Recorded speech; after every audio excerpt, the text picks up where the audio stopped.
Brain ना आपकी 3 तरह से काम करता है। मेजर 3 फंक्शंस होते हैं उसके। पहला होता है उसका थिंकिंग। थिंकिंग मतलब आपका जो कॉन्शियस ब्रेन होता है, जिसको आप इस्तेमाल करके अपनी लाइफ में होने वाली प्रॉब्लम्स को सॉल्व करते हो। ठीक है? लेकिन जो थॉट्स आ रहे हैं ना आपके, 6 से 60 70 हजार जितने थॉट्स भी हैं, वो आते भी इधर ही हैं। सो बेसिकली वो जो थिंकिंग माइंड है, जो आपको हेल्प कर सकता है, वो तो प्री ऑक्यूपाइड है, उसके पास बहुत सारी अपॉइंटमेंट्स हैं। और हार्डली उसकी वजह से हम उसको यूज कर पाते हैं। Hardly, hardly 10%।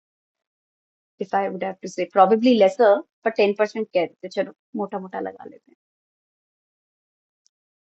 क्योंकि ऑलरेडी इतना ऑक्यूपाइड है वो, कंटिन्यूअसली काम कर रहा है, तो वो आपके लिए काम ही नहीं कर पा रहा है। तो बेसिकली आपका एक सर्वेंट जो जो है, जो हेल्पर है, वो बहुत ही बिजी है, जिसके जो आपको हेल्प कर सकता है डिसीजन मेकिंग में। इसीलिए बहुत सारे लोग कंफ्यूज होते हैं, क्या करूं, सही क्या है।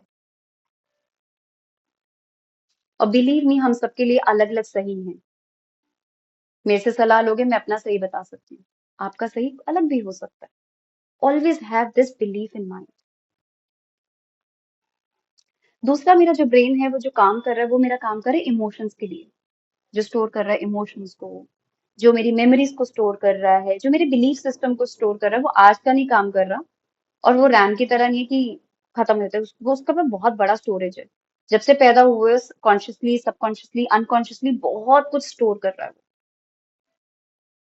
और आपके जो 90% बिहेवियर है ना, वो उसी पे इन्फ्लुएंस्ड है। तो इसीलिए जब मैं आपको बोल रही हूँ अपने थॉट्स को प्रोसेस करो, सो बेसिकली आप उसी के लिए अवेयर हो रहे हो कि आपका इमोशनल जो माइंड है, जो आपका बिलीफ सिस्टम है, जो आपका बिलीफ सिस्टम है वो कैसा है। क्योंकि जब मुझे पता चलेगा क्या सामान हटाना है, वो कैसे पता चलेगा, ध्यान से देख के।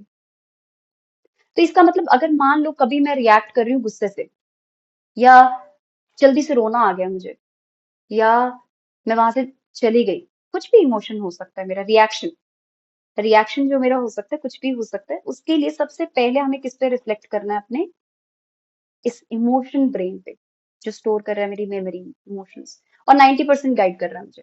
कई बार होता है ना, सही गलत सब कुछ हमने दिमाग लगा लिया, पूरा लगा लिया, करते हुए जो हमारा मन कर रहा होता है। सो 90% आपके एक्शंस जो हैं वो यही गाइड कर रहे हैं, आपकी फीलिंग्स। सो बताओ भाई, कितना हमें अलर्ट रहना पड़ेगा कि हम किसको अलाउ कर रहे हैं टू बी रजिस्टर्ड हियर। और जो, ये मान लो जो भी आज तक हुआ, वो आपकी उस समय की बीइंग ऑफ स्टेट थी, उस समय की समझ थी।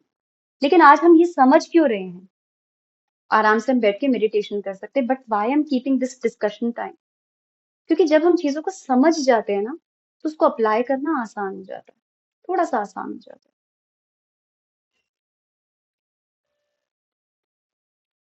हमें बिलीफ सिस्टम, हमें ये मेमोरी पावर दी गई थी ताकि हम इसे यूज कर सके। जैसे स्टेट होता है, वो होता है डूइंग, इसको हम जल्दी से खत्म। डूइंग मतलब, डूइंग ब्रेन क्या होता है, वो आपको हेल्प करता है इमरजेंसीज में, कि आगे कोई डेंजर है, भागो। और वो हो सकता है वो डेंजर जो आप डेंजर की तरह परसीव करो, एक पेट, एक डॉग है, वो भौंक रहा है जोर जोर से, और आप वहां से भागे डर के मारे, पर जिसका वो डॉग है उसने उसको प्यार से गले लगा लिया उसी समय। It's like, again, emotions. जो मेरा फीलिंग ब्रेन है, वो मेरे एक्शंस को कहीं ना कहीं इन्फ्लुएंस कर रहा है। और जो रेगुलर मेडिटेटर्स होते हैं, जो मेडिटेशन करते हैं, उनके लिए ये एक चॉइस मसल डेवलप हो जाती है, धीरे धीरे, एकदम से नहीं। पर आप लोग चूज करोगे, जैसे आपने कहा ना, नए क्यों नहीं आ रहे हैं, आप चूज करना शुरू करोगे, बट जस्ट बी अवेयर। इसीलिए मेडिटेशन के टाइम पे we ask you not to fight your thoughts, उलझना नहीं है थॉट से, बट जैसे ही आपको रियलाइज हो कि थॉट आ रहा है, bring your attention back to your breath. That's it, इतना ही करना है।